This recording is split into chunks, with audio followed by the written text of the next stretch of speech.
Hi, everyone. It is 1 p.m. Eastern, 12 noon Central, so we are going to get started.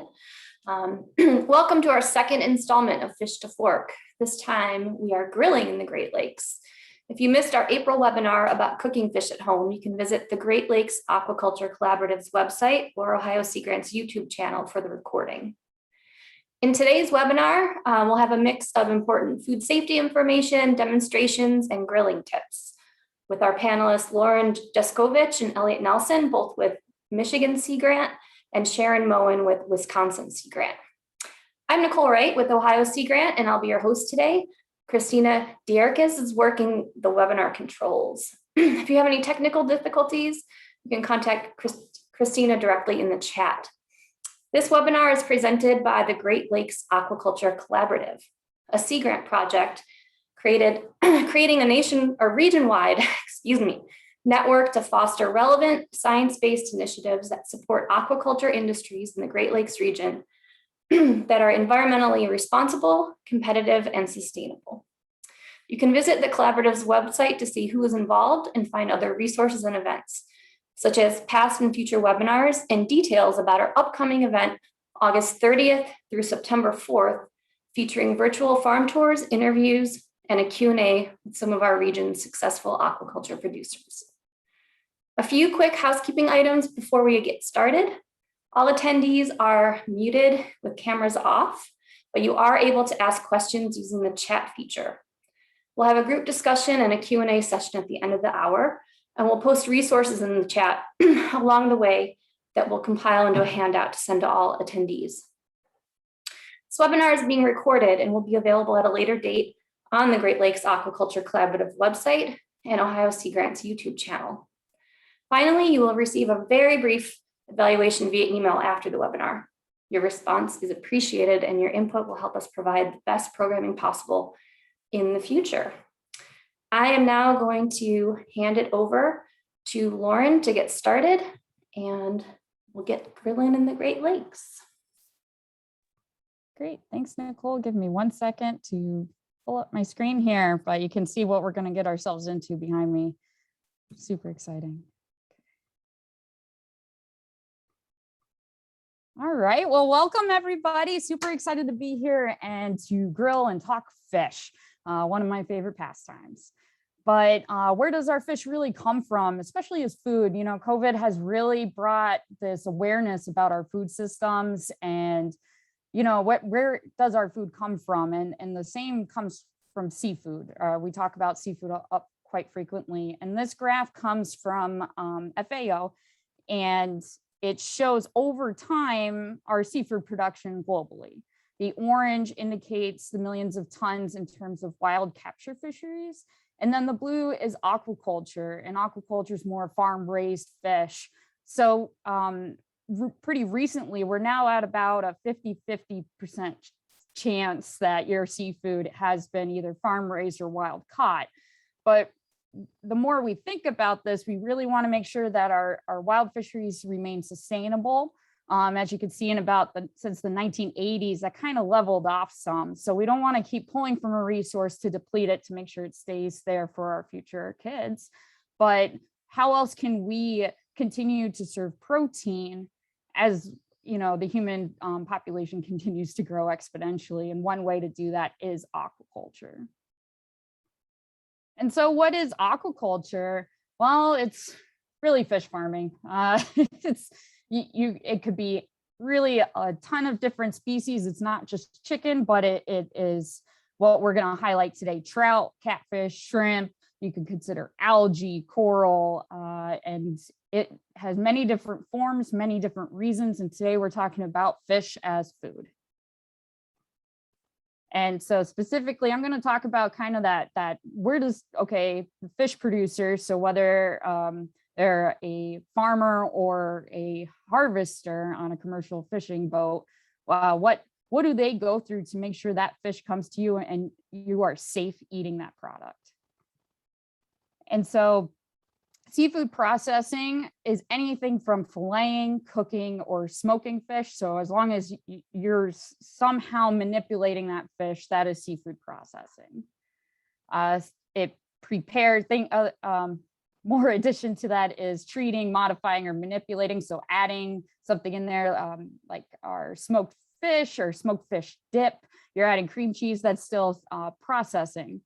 And processors and producers can sell wholesale or retail markets. And this is kind of where it gets a little tricky in terms of what regulations are there in place to ensure our food is safe.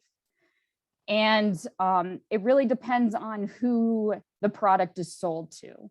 Wholesale is when the product is sold to the non-end consumer. So somebody else that will resell it or end up, so distributor, for example. But retail is when you sell it to a consumer or the end user who's going to consume that. And so that's your fish markets, your restaurants, grocery stores, and farmers markets. And this is important because wholesale is regulated under seafood HACCP, or Hazards Analysis Critical Control Points. And this is a federally regulated streamline, while if it's under just retail, and you have to check into your specific states, but here in Michigan, if your product is not being sold wholesale, you are only regulated under Michigan Food Code, not Seafood HACCP. So it really depends on where you sell to and what is mandated in there. And I know Sharon's going to be talking a little bit about temperature controls, but there's quite a few number of things that your processor really looks at and makes sure that your fish is safe for you. These are some of them. So some famous products up here. So I'm up in the UP, some smoked fish and fish sausage, though they're great pastime there. But essentially all these training requirements, making sure that everything from your fish coming into the processing plant is on ice, to making sure your machine's up in order, make sure there's no fish that have been out for longer than they were supposed to, and time control, temperature control, how it's cooked, when it's cooked, and all of that records are there. So there's a lot that goes into this. And we do have quite a number of processors in Michigan. I think it's very important to know that we do import about 70 to 80% of our seafood, even though Michigan has the second longest coastline on the continental US. But these preserving and smoking houses here in the middle, those orange dots, show kind of mostly our commercial fishermen and aquaculture who also do producing, since smoking is more of a cultural identity. And so they do a lot to get right to you. And I'm going to stop sharing my screen here because I'm going to show you, say you went to an aquaculture farm. Those extra regulations or barriers to a producer who might be a one-man show. So what can you do to process? And so I'm going to process some fish for you, and hopefully you can learn how to fillet and gut. Continue. All right, so I'm giving you two options of views. So you can either watch me from afar, or you can watch me all nice and very close here. But we do have a brook trout and a rainbow trout, complimentary of Waters Meat Trout Hatchery. It's in Waters Meat, Michigan, in the Western Upper Peninsula. They are a fee fish farm, so that it's basically, I like to call it a grocery store with an experience. So you go and catch your fish, and then they clean it up for you, or you bring it home and process it yourself. So we're going to look at the brook trout to gut, and two different ways, and then a fillet. And so let's look at the brook trout. Get it all nice and grimy here for you. So I'll proceed with caution. So in order to gut a trout, essentially all we're doing is removing all the guts, the intestines, and everything from in there. And so we're gonna grab the fish, and he does have his gills. You're gonna throw your thumb right underneath there to hold him, and so you can get a good grip on him. You could grab a paring knife. I personally like to use a pocket knife. It's a little bit sharper and not so deep. You're gonna cut from the anal all the way up to the collarbone here. And so we're gonna cut, if it wants to cut. give it a little shake. If it doesn't, pass basically all that skin right there and all the way up top. And so there should be a clean line there. You don't have to look inside yet, but we also want these gills as well. And so we're going to cut right there at the top, and then we're going to cut right below the gills as well. And you're going to take your thumb, run it up, and grab the gills. Now you're going to pull down, which will take all the guts out in one clean swoop. But you notice that there is some meat here with the pectoral fins, these front fins. And if you rip too fast without making sure they're detached from the gills, you can lose that meat. So you got to be careful in terms of what those gills are attached to here. And so you're going to grab it really tight. It could be very slippery and slimy. And then you're just going to pull down and there. And then we use that. Oh, look at that. There's roe. So if you want some caviar, you can pull that out and make sure you process that separately. So very much a female. And so we can compost that. And then there's also a bloodline in here. And you're going to take your thumb and just push it in and up. And you're going to grab all that. It's just blood. You can throw it out to the side as well. And you're going to you can use a knife if you want to make sure all that gets out. And then you could either leave the head on, that likes to bring moisture, but if you don't like looking at the head looking at you, you could just grab it and twist. and then you can have a headless fish, use that for stock. And then you're just going to want to wash this off really well. And if you cook it, you put the seasonings here. Waters Meat also gave me a really good maple sugar bush rub. You throw that on the inside because that's what you'll eat, but there are pin bones, but when you cook it, they'll just fall right off. And so you can peel the skin off when it's done cooking and the bones. And so that's one fish. And then we're going to grab the other, and I'm going to show you how to fillet him. And you're going to get a fillet knife. The difference here is that this can bend quite a bit. And the reason is to get as close as you can to the skin, because more meat, the better the more product. If you have a hungry guy standing over your shoulder watching you, believe me, they're critiquing that you want more meat. And for processors, that's money, right? So we're going to look at the operculum, which is the gill cover here, and the fin, and we're going to take a nice cut down until you find the bone. It will stop you. And then you're going to slide sideways following those ribs. And we're going to keep the guts in here. So this is how this is different. And you're going to cut all the way to the end. Do not cut all the way off. You're going to flip it over. You're going to, this is where the flimsiness comes in handy. You're going to push a little bit into there so the skin stays off, and you're going to take the meat off the skin. You're going to just slowly slide. And the idea of keeping this attached is so to help so it's not sliding all over the place, and you get a very close fillet here. And there we go. You get to pick some of the bones out, but that's how you get a fillet. And so the difference with the fillet with the smaller fish, you get a little bit less meat than if you were to, say, cook the whole gutted trout. So I would recommend smaller fish, you gut; bigger fish, you get some nice fillets. And with that, we are gonna, if this was way too much for you, we're gonna hand it over to Elliot now, who will tell you how to get the grocery store experience. So, if we're not sharing any of our secrets, the fish won't spill their guts for them. So take it away, Elliot. Well, thank you so much, Lauren, for showing us the ways that you can process a whole fish. And that was pretty exciting. Great for those of you that are out fishing or have access to a great place like the Waters Meat Fish Farm. I'm going to share with you what to do. And Lauren also shared a bit about how in the US, seafood is regulated.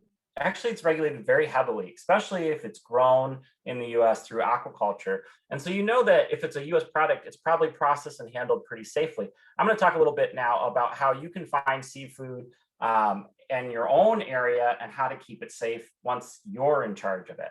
And just a quick shout out, if you were a little turned off by that last part, don't worry.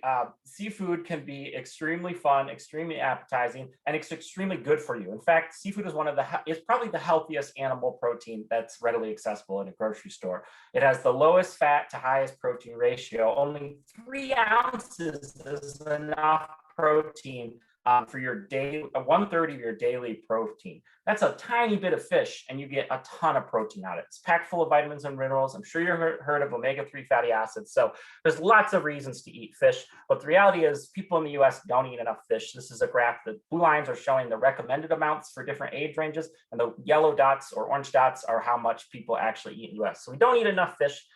So that's why we're doing this today, to get you to eat more fish. So like Lauren said, you can go to your local fish farm and get a fish. And that's maybe one of the best ways to get a fish. And if you want to know how to find your own local fish farm to get a fish, these 3 different things, the Great Lakes Fresh Fish Finder and the Eat Midwest Fish and the Great Lakes Aquaculture Collaborative websites, particularly those Fresh Fish Finder and Eat Midwest Fish, are great places where you can find your nearest fish farm or fish shop. We also have some state-specific ones like Taste the Local Difference or Eat Wisconsin Fish that have fish shops, the commercial fishers, the aquaculture listed. And really, again, it's about that local product. If you can get that local product, you know that it's US raised or US caught, that they're following a lot of great regulations, and you can ask them everything you want to know. You can go to that farmer or that fisher and ask them. So, local fish markets, local farmers markets, or directly to the farm is a great way to get your fish. And these resources, some of which will be shared in the chat, are ones you can go out to find them. So that's how you can get your fish if you're not going to catch it yourself or get a whole one. Again, these are great resources. Now, here's the reality. How many of you get the majority of your groceries from a farmer's market? Or how many of you get the majority of your groceries by going to boutique specific places? I stop at a seafood market down the road for me whenever I can, but the reality is I do most of my shopping at a grocery store. So what if you're at a grocery store? How do you know to pick the right products at a grocery store? And how do you pick ones that are safe, sustainable, and tasty? And that's what I'm going to cover here real quick for you. So the first thing is, again, even if you're at a grocery store, you still might be able to find local products. Look at the back of the label, see where it's from, see if it's something local. I've got a great grocery store up in the Escanaba area, a local grocery store, and they will have fish that was harvested from a local farm just a few days, maybe even that day, right in their meat shelf. So local grocery stores carry local products a lot of times. Check there. But if you end up at a big box store, you're going to see this style of frozen choices, or you might actually see a fresh counter at your big box grocery store. Now, I want you to put in the chat actually, no, we'll save that for a second. So the question is, if you've got the big frozen shelf or you've got the fresh shelf, which one do you want to go with? Well, you want to be careful with the fresh shelf. The frozen shelf can be a good option, but you may want to be careful with the fresh shelf. So let me show you right here. I've got 2 fish that I just recently got from a big grocery store. And these are catfish, and that's what I'm going to highlight today. Catfish is one of the most widely produced US aquaculture products. It's really tasty, but this was the fresh one, all right? And if you can see here, this was dated for 6/22, and it was marked down. So I think, hey, you know what? That's a great deal. I think I'll get the fresh product instead of the frozen one in the freezer. Fresh is better, right? Well, remember, this was marked down because it was about to expire. And if I feel this fish here, it is mushy, okay? If I smell the fish, it smells fishy, okay? So if you go to a big box store and you go to the fresh section, be careful. In fact, a lot of that stuff from, again, the big chains, it's sometimes frozen, then put out into a fresh area where it thaws and quickly deteriorates. Fish breaks down faster than a lot of other animal meat. So you really want to make sure it's fresh if you're buying it fresh. If it's mushy, and you can see here possibly that it's a little opaque and cloudy, and that cloudiness is not a good sign. Here's the frozen catfish product that I also purchased. And you can see I now thawed it, which I'll talk about in a second, but it's nice and firm. It's still firm. The lines are very clear. It's not cloudy or opaque or in like a cloudy liquid. And it has very little smell to it. Catfish doesn't have a strong smell when it's nice and fresh or after it's been thawed. So that's your first thing. Get the fresh local stuff when it's actually fresh from your local markets. But if you're at a big box grocery store, careful with the fresh aisle. It can be good a lot of times, but that markdown stuff, that's you're going to want to avoid. It's not going to be your premium product. The frozen stuff, on the other hand, can be actually really high quality. And we always think, oh, you got to get it fresh. You got to get it fresh. Everyone's obsessed with that. But there's lots of studies that show the vast majority of people can't tell the difference between a frozen product or a fresh product if it's properly stored and frozen. So let me ask you this. Put in the chat, what do you think you should be looking for when you go to that fresh aisle or that frozen aisle of fish? And what are some of the things you might want to avoid? What are some of the things you might be looking for that you want to avoid or that you want to purchase when you're looking at that in terms of the freshness and quality of the fish? Anything in the chat, if you've got any guesses, what are some things you might want to avoid here? I'm going to give you a second to think about it. What might you not want to get in the frozen aisle? So I see somebody said discolor. Yeah, strong smelling. Okay, so now we've got a few getting at one of the things here is freezer burn or ice crystals. Now I'm going to grab mine frozen ones out of the freezer here, do a little gymnastics to get to them. And one of the things that you want to avoid is when you look in that freezer, you don't want to see ice built up on the shelves or on the outside of the bags. Ice on the inside of the bag is okay, and I'll talk about that in a second, but you don't want to see ice built up on the outside of the bags or in the freezer shelves. That means that things may have thawed and then froze and then thawed and then froze. So that's some things you want to avoid.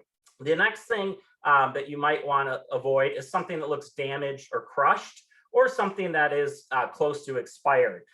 Frozen fish can last quite a while, but close to expired is not so great. So in this case here,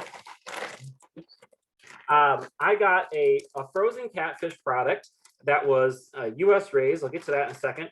But when I pull that out, I can see that it was stored by being coated in ice. So you see these ice crystals on here. This was coated in an ice layer, and that actually helps preserve the quality. So I can see this one's coated in ice. And then I also found there some nice farm-raised Atlantic salmon, US farm-raised Atlantic salmon, and this is individually vacuum sealed. And this is another way to maintain a nice frozen product. So avoid things that have ice crystals on the outside or that look crushed or expired, but go for the stuff that is either coated in ice or vacuum sealed, and this is going to maintain the quality really well for you. And now I've seen some other comments about sourcing and where it's from in that frozen aisle. And that's the next thing you want to look for in terms of sustainability. So again, avoid damaged, expired, or ice on the outside or ice built up in the freezer. Look for the ones that are nice and sealed, either vacuum sealed or coated in ice. And then those are mostly quality issues, but if you're thinking sustainability, you want to look again for the local products, particularly US. So the US, and I have both of these products, US raised. The US products are going to be regulated very highly. There are a lot of laws that ensure that what US farmers are doing are not going to have major damage to the environment. And so if you see a local product or a US product, that's a good choice. And then if you can't find a local product, or even if it is a local, and another layer of assurance is the best aquaculture practice certified. So in this case, I found both a local product and it was BAP certified. So you can see on that image there, that little circle with the 3 fish, that shows me that the processor was BAP certified. This is a third-party certification that's going to help you make sure that they're following best practices for their employees, for the environment, and for the quality of the food. And then, although the farm is not certified in this case, I know that the farm is a US farm-raised catfish, part of the Catfish Alliance. And we know that these catfish farms go through a lot of levels of scrutiny through regulations. So that's another assurance. So US is best in terms of seafood, in my opinion, because of the regulations. And then best aquaculture practices is another thing to look for when you're looking for seafood products that are farm-raised. All right, so I got my frozen fish, I got my catfish. I'm probably not going to do much with this fresh stuff. I might make a stock out of it since it's pretty low, or I might smoke it as another option for an older fish product. but we're going to put that to the side. I want you to answer this question. What's the best way to store whole fresh fish? If I did want to eat this or I want to keep this for a little while, what's the best way to store it? Put that in the chat. What do you think? Anybody have any guesses? And I'll give you a hint. The picture is very helpful. All right, so I see one answer there coming through. That's right, on ice. So the best way to store your fresh product is in the fridge on ice for just a couple days. So you want to take that product and put it on ice, wrap it, and use it within 1 or maybe 2 days at the most. Now, if again, you don't have that fresh product, you've got the frozen product, which is the best method for thawing your seafood? And I have, obviously 3 methods labeled there. Put in the chat really quick, which do you think is the best method for thawing your frozen seafood? So if you got it fresh, you're going to put it on ice. And if you got it frozen, which method do you want to use to thaw it when you're ready to eat it? See some in the refrigerator, some in cold water, some in the fridge, some in cold water. 40 degrees or below. Ooh, that's probably the best answer right there. If you're in the refrigerator. So I'm going to show you the 3 methods because actually the correct answer is everyone. You're all right. Everyone's right. There are 3 different ways that you can store or thaw your frozen fish. So the first way is, again, I would take my frozen product and I've got a bowl of ice here, small ice chips, and I'm actually just going to place that right into my frozen bowl of ice here. I got my catfish fillet on there, and I would just put that right into the fridge, and within 24 hours, it should be ready. I probably would wrap it too if I wasn't doing this where my wrap was way over there on the other side of the room. You might wrap it in saran wrap. It gives it an extra layer of protection so it won't pick up anything from the fridge, any aromas or smells that you got going on in there. So that's probably the easiest method, but it takes time. It takes about 24 hours, but you want to make sure that it's under 40 degrees. The other option, and I do this a lot because I have kids and they're hungry and I need to cook food right away. And I love fish because it only takes like 5 minutes in the broiler. But sometimes I need it to thaw a little quicker using cold water. Again, you want to try to keep it under 40 degrees. But what I would do is I would take that fish product and I would put it into a Ziploc bag. And so I've got my frozen fish, put it in a Ziploc bag, seal it up, and I'm going to put it in a container. And then I'm just going to place it in my sink and run some cold water on there, fill that up with cold water. And within maybe 15, 20 minutes or so, it should be thawed and ready to go. So that's option number 2. Option number 2 is to put it in a Ziploc bag and put it under cold water. Again, though, you want to try to keep it under 40 degrees. Over 40 degrees for too long, and you'll start to run into some issues.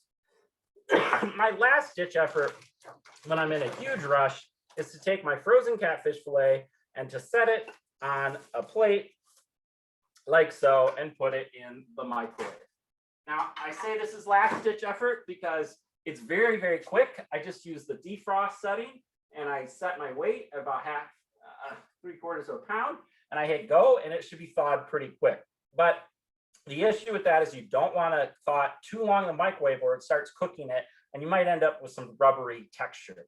So it works, you just don't want to overdo it. Just thaw it a little bit till it starts to be pliable and then it's ready to go. So those are your 3 ways to thaw your fish. The key is you want to avoid the danger zone of 40 degrees to 140 degrees. You don't want your fish in that kind of room temperature place for very long. Even if you're going to the grocery store, my big box stores are 45 minutes away because I live in the UP. I always bring a cooler with ice if I'm going to buy some fish up in the Sioux because I need to keep that cold. I don't want to get into that 40 to 140 degree range for very long.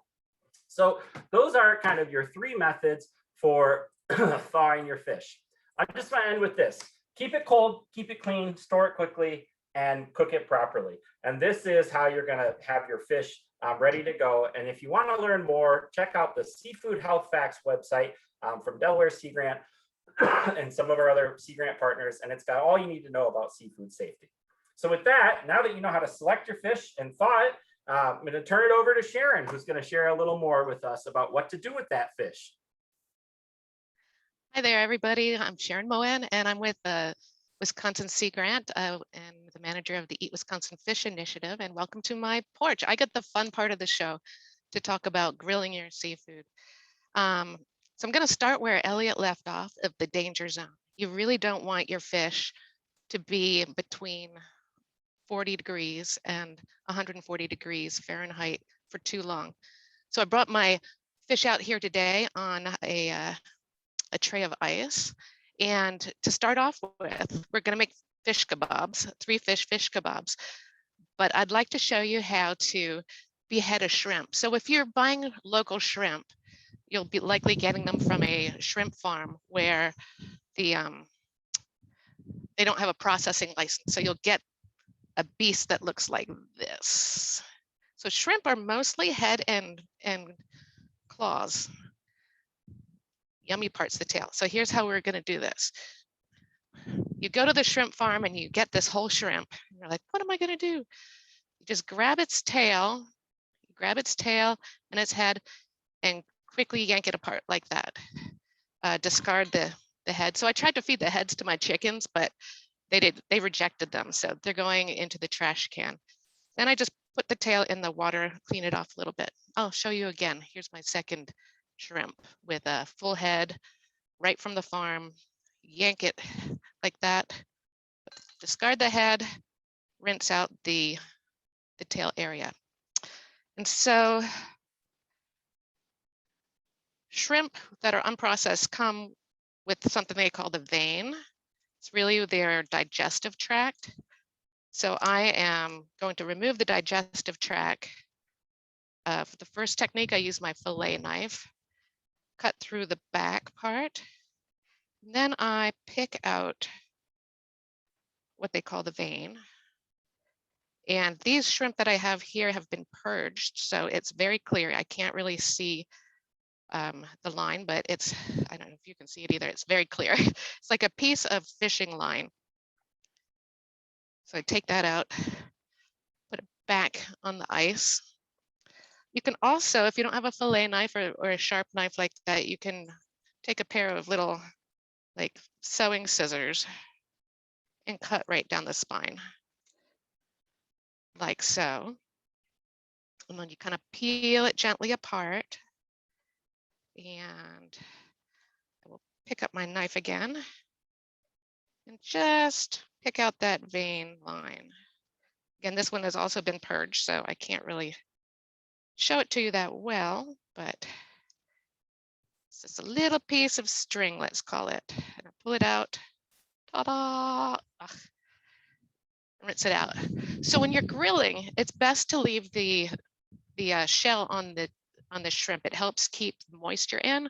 So moisture is one of the sins of grilling seafood, is like not the sins, one of the challenges. So there's a couple challenges, is time, temperature, cleanliness, and moisture. So to keep the moisture in, keep the shell on. It also, if you've marinated shrimp like we have here, I did a ginger recipe from Girls Can Grill too, because I feel like she's such an awesome chef, Girls Who Grill. So anyway, this is a ginger sesame oil inspired mix. I've been soaking my bamboo skewers. The great things about grilling is you don't need a lot of complex equipment. You just need a fire and some sticks. And so there's my shrimp on the Barbie. One of the things I love about kebabs is that you can make them super colorful and they're fun. And for a picnic where you have more than yourself and people have food allergies, they can pick and choose what they want. So, okay, got my shrimp on. Catfish, happy National Catfish Day on Friday. We're doing this in honor of all the catfish farmers. I've been marinating my catfish in a lime tequila sauce. And I chunked these up in about an inch wide piece. Pop a piece of catfish on. Oh, I need another colorful pepper. And then I too have rainbow trout. Thanks to my local fishmonger. I see you, Mike. Thank you. Who is a good thing to get to know your local fish guys, because Even if they don't have it on hand and you order ahead of time, they can get you things. So lucky that way. So the rainbow trout, I haven't done anything to. I haven't marinated at all. I cut it into about a 2-inch piece, and I fold it over on itself so the skin's pointing out. And I'm going to skewer that on there. Oh, I have to thank my assistant today, Marie Zweikoff. She did a lot of these skewers, and she's like, that's tough to get through the fish, but you can do it. So with this, I'm going to put lemon butter on it in a few minutes after I finish off this skewer. I am a big fan of mushrooms on the grill, so I'm going to put another mushroom on. So 3 fish kebab. So with regard to temperature, let's talk about that for a second. You want your grill hot, and you want, fish loses its moisture very quickly compared to, say, a steak or a hamburger. So get your grill hot. Again, we want to minimize the time between 40 and 140 degrees. So hot grill, load up these skewers. Meanwhile, you see, I'm keeping my fish. Well, this is all gone now. No more shrimp. But we have the catfish still. We could do a whole nother catfish skewer while we're talking. So we kind of let that sit there. The more you poke fish, the more it'll fall apart on the grill. So try to ignore it for 3 minutes. And while we're ignoring it, we can talk about what happens if you have like this catfish skewer leftovers. You want to get it in the refrigerator. Like today is hot here. It's about 80 some degrees. I would say within an hour of cooking it, it needs to be in the refrigerator. And you can store it for 3 to 4 days. So send things home with family. I also, if I think I'm going to have leftover seafood for more than a day or two, I'll put it in the freezer, and it makes great soup later on in the year. So you can store it until, say, fall, and then make this great goulash out of it. So don't reuse your marinade, though. You should throw your marinade out. And you can see I'm keeping my seafood separate from each other. Don't let seafood touch each other while you're marinating it or preparing it, except of course, once you get it on the skewer. The other thing is just to make sure your prep area is as clean as possible. I'm going to just throw these on the grill for a second. So when I'm grilling, I bring my carboy out. I can just pour it onto the deck, wash my hands. I have hand sanitizer, a towel. So but now that I'm cooking, I've just processed all this raw seafood. I'm going to wash my hands so that when I touch it, I won't be transferring any germs from what I've touched. I also won't reuse the plate where I've been storing some of the seafood. Just put that under the table. Instead, I will get my fabulous serving plate ready for the yummy feast that we're going to have. So when you're storing leftover seafood in the refrigerator, use glass or plastic. Try to avoid metal. Some of the metal can corrode onto the fish and vice versa. So plastic or glass in the refrigerator or freezer. And at this point, while we're waiting for the food to cook, please ask any questions. Remember, time, temperature, cleanliness, and moisture are your 3 things that you want to do. I'm going to, before I let you go, I'm going to show how to apply butter and lemon to these. So you just like drizzle butter. It'll flame up a little bit. It'll taste oh so good.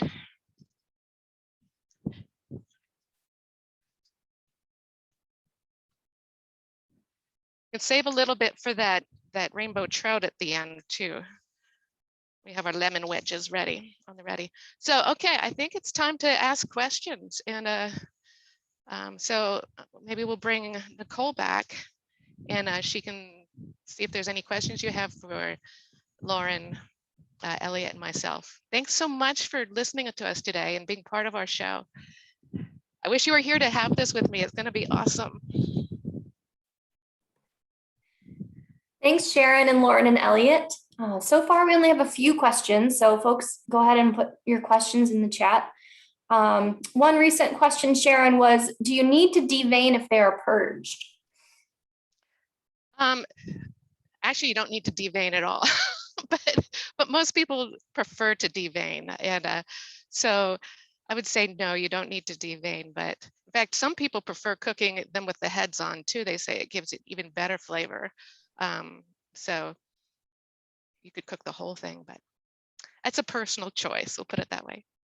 Okay. Do some kinds of fish dry out more than others on the grill? It depends on the fish's thickness. And colleagues, please, Lauren and Elliot, chime in if you have feelings about this too. Some fish are more oily than other fish. And so if you have a big old lake trout or a salmon, it that can keep its moisture longer. That's why those are often fish that are chosen for grilling. Fish like tilapia lose their moisture very quickly. It can. So secret, which I decided to continue cooking one of my fish, but I have an indoor grill because I'm not as fancy as Sharon. But so I have 2 gutted trout now right here. And so if we focus in on this is the gut. I marinated it with Paul's Family Sugar Brush. So it's a maple barbecue, and I rubbed oil around it. And so you can either do this. Another simple recipe is butter and onions and garlic. And so just oiling or having some kind of acid. And then what you're going to do is you're going to take the foil and you're going to wrap up the fish nice and tightly. And that will keep all this moisture in. And so then you don't have a problem when it comes to selection. And so I have one going on inside my grill right here too. So I'll show you the end product. I'll just add to that. Yeah, like Sharon said, your trout and your tuna, these fattier fish are gonna hold on to their moisture a little better in the grill. Those lighter, flakier fish like catfish or tilapia or walleye even, you just have to be a little carefuler with.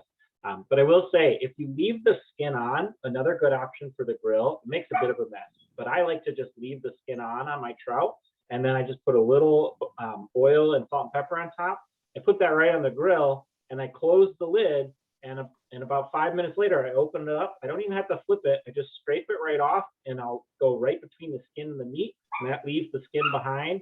And then I just plop that fresh fish right on my plate. And that really is nice and moist because that skin on will capture some of that and hold it in there. And then I don't have to take the skin off either. It's a nice way. Some people like to eat the skin too. I agree with the skin on thing, Elliot, because that's why I kept it on my rainbow trout today. Is it does help to keep the moisture in and keep it just so yummy and moist. Elliot, maybe you can answer this one. How long can cooked fish be stored in the fridge? So the general rule of thumb, if you have a refrigerator under 40 degrees for really any product is normally a week for a cooked product. But I would go to that Seafood Health Facts website and look. They may have specific recommendations that are even shorter for some of the products. And I'll say too, if you're storing it in the fridge, even if it's cooked, it'll start to get a little bit mushy and lose its consistency after about 3 days. So, just eat it quicker than later. Same with any other really meat product or veggie product. The longer it sits in the fridge, the less quality you're going to get. But, normally 7 days is the maximum time to keep any cooked food in your fridge. A little bit earlier, we received a 2-part question. The first part, this is open to any of you. Are there still fish consumption advisories providing consumption limits due to contaminants such as PCBs, mercury, and other heavy metals? I'll take that. So that is what those regulations are for. And so there are local advisories, so if you get somebody more with your state food code and you're more retail oriented, like producer, you're cutting out the middleman and you're helping out your local producer, but then also they are aware of the local advisories with their fish. And so that chain of custody is right on the top of their minds. It's regulated. And so they ensure that when you buy it from them. You can also go to Eat Safe Fish. I think Nicole also put a couple more links in the chat there that you can check for yourself. And so there are contaminants to be aware of, but I would like to, I guess, reiterate what Elliot said, is that, you know, the US doesn't eat enough fish anyway, so we're nowhere near kind of what's mandated and or what's encouraged. I mean, it's kind of like the Cheerios commercial where it lowers cholesterol, and there's my smoke detector. It's a good thing I have it, but I'll let Sharon take this away. No, I agree totally with my friends here that there are rare occasions when people get enough contaminants into their bodies to cause problems. But you know, if you're pregnant, so mainly women under 50 who are thinking about having children, or children themselves are the most vulnerable to contaminants. But as long as you're diversifying your fish sources and keeping an eye on how many times you have a fish meal, you can completely eat fish as a lifestyle. Okay, and the other part of that question was, how does US aquaculture vary from US wild caught, as they may have different water and food sources? Ooh, So that's a really great question. I can, Do you want to go, Elliot? You go first. sure. I Okay. mean, one of the main things to remember is whether it's wild caught or farm raised, get to know your fisher, get to know the farm, and understand what they're doing. And that's your best bet for knowing what the consistency of the product's going to be. There are inconsistencies in wild products all the time, because wild fish eat a ton of stuff. You might have a fish that ate some really nasty stuff and end up with a really gross tasting wild caught fish. Most fish farmers use formalized feeds, and so they're feeding a really consistent diet. And so there's probably more consistency in an aquaculture product than in a wild product, because you know what it's getting fed. With that said, though, you know, an imported product or something that comes from a newbie farm that didn't purge the fish, which is where you just stop feeding them for a few days, so they clean out their system and they end up tasting better, you know, that can lead to off flavors too. So there's always variability in any food system and any kind of thing. We like to think of stuff as always super consistent, always the same, because that's what grocery stores have trained us to believe is true. But you know, there's inconsistency, and so just get to know your farm or get to know your wild caught folks and see where it's coming from. Look for those certifications. Look that it's local. Okay. Are there specific fish or seafood you recommend for fish cooking newbies, or people that find it intimidating? You want to go, Sharon? Go for it. Oh, I have so many thoughts on that. No, so, you know, the go-to is salmon, and we do have some salmon farms here in the Midwest. I think trout is a great choice. It's hard to mess up either salmon or trout. The worst thing you can do is overcook a fish, and so just, you have to practice a little bit. Yeah, I wouldn't start with the dry fish, the more oily fishes.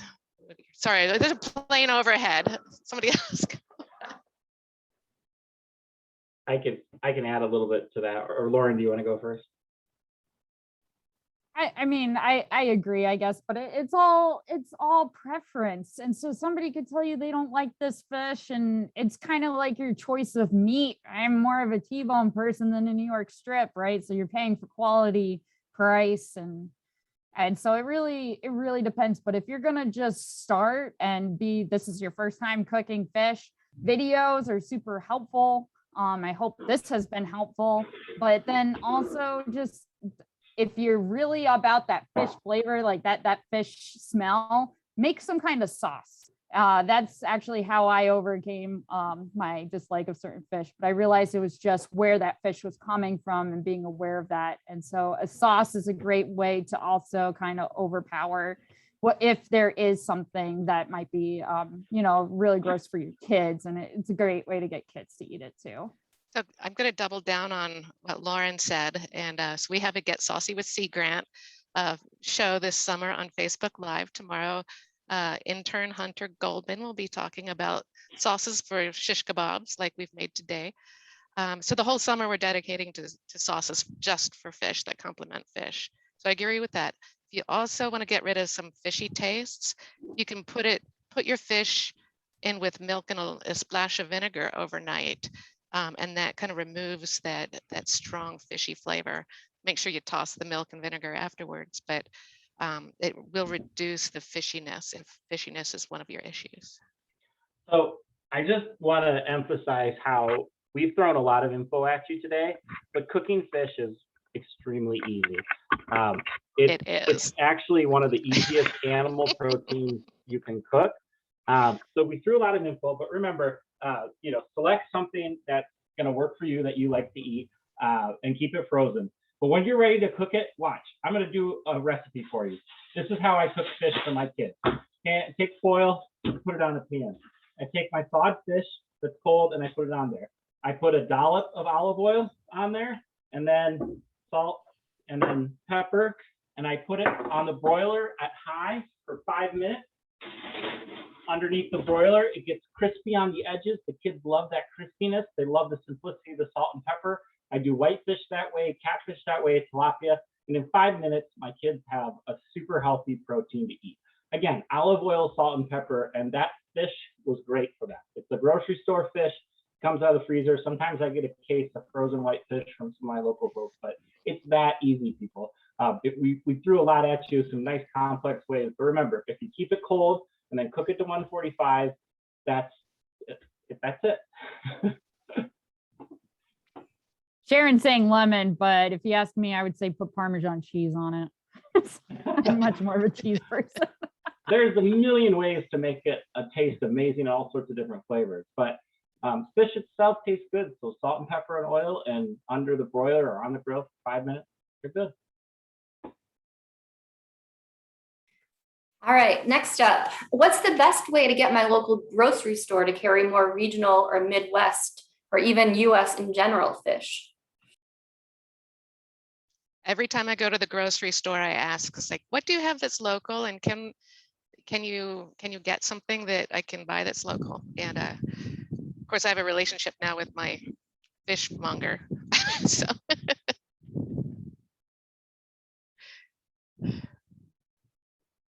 Yeah, I would say the same. Just keep asking for it, right? That market drives where that food goes. And I just heard my fish stop, so we're gonna look at it and see if it's done, and I can teach you how to see if fish is when it's done, because I know that's a common question too.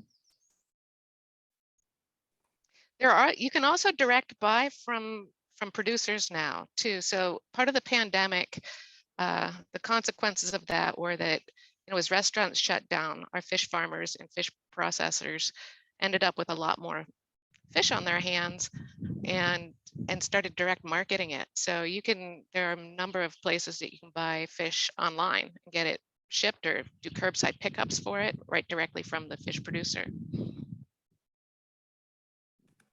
And we've put a number of resources in the chat. A few, Eat Midwest Fish and Eat Wisconsin Fish have food fish producers, so you can find farmers directly, and also other retail outlets that they are selling their products. And soon we'll have the Great Lakes Fresh Fish Finder, which will include not only fish farmers, but wild caught commercial fishers products as well. That'll be live later this summer. My fish is done, and I'm going to teach you how you can tell. If we look at this one screen, too. Woo! we're all ready for lunch.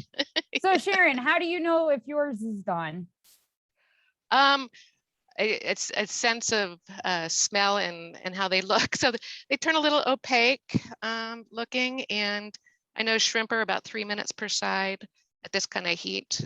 So by feel, and I'd rather it be a little underdone because I can always throw it back on the grill if it's too done. So about 10 minutes per inch of fish, they say. None of my fish here are more than an inch, so they're all about the same, cooking at the same rate. So Sharon, can you hold that up to the camera one more time? Ta-da! Beautiful. So there's a quote Thank you. I love that's by Michael Polland, and he says, eat food, not too much, mostly plants. And that's one of the reasons why I like shish kebabs too, because you get your protein and your plants and your vegetables. And I think it's a good way to eat healthily and sustainably. Awesome. And so, yes, color is definitely one way to tell. Another, I say, you just kind of poke it with either a fork or your finger. And if it starts falling apart, you see these tissues that starts falling apart like it is when I'm trying to pick it up, it means it's done.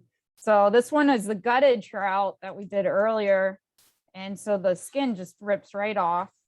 And then all the marinade is in there, and there's a backbone. And the backbone, it's hot still. Just pulls all those pin bones right out. So you don't have to worry about filleting. You just got to take the guts out. You throw and there you just use chopsticks or your fingers like I did the other day, and you got yourself a good old lunch here. But I guess I forgot to mention earlier that I really want to make sure I mention this. Where we currently reside on indigenous lands. And so I started practicing and wanted to incorporate acknowledgements. And so fish have their own spirit. And so when receiving and taking these fish from Waters Meat, offering some tobacco and acknowledging to the Creator and Mother Earth that this fish will be used for my sustenance and my well-being, and just really being thankful that we can have access to something like the fish that we have in abundance around us. And so I really wanted to make sure that we say miigwech to the water, Mother Earth, and this fish for what is going to be a full stomach in about 10 minutes. So. Well said, Lauren. Thank you. I've got my broiled fish done it's from the other day, so it's not the stuff that's currently in the broiler. But just to show you again, this is what my kids love. They eat the whole fillet. It's very simple: oil, salt, and pepper. Woo! Fine off the plate.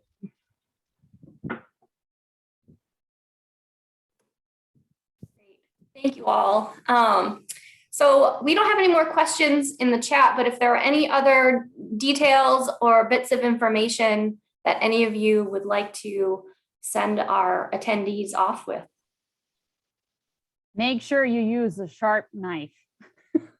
Oh my goodness, does it make a huge difference? So I did do a practice round, and the fillet was just, I was so devastated. I've been doing this for a very long time, and I was like, yep, I need to sharpen my knives. So make sure that you do have sharp knives if you're going to cut open your own fish. And I'll say danger zone 40 to 140. Try to minimize the danger zone for your fish. And I will just say, have fun. It's really quite simple to cook, and enjoy it, because there are a bounty of flavors when it comes to seafood. So many species, so many types of animals.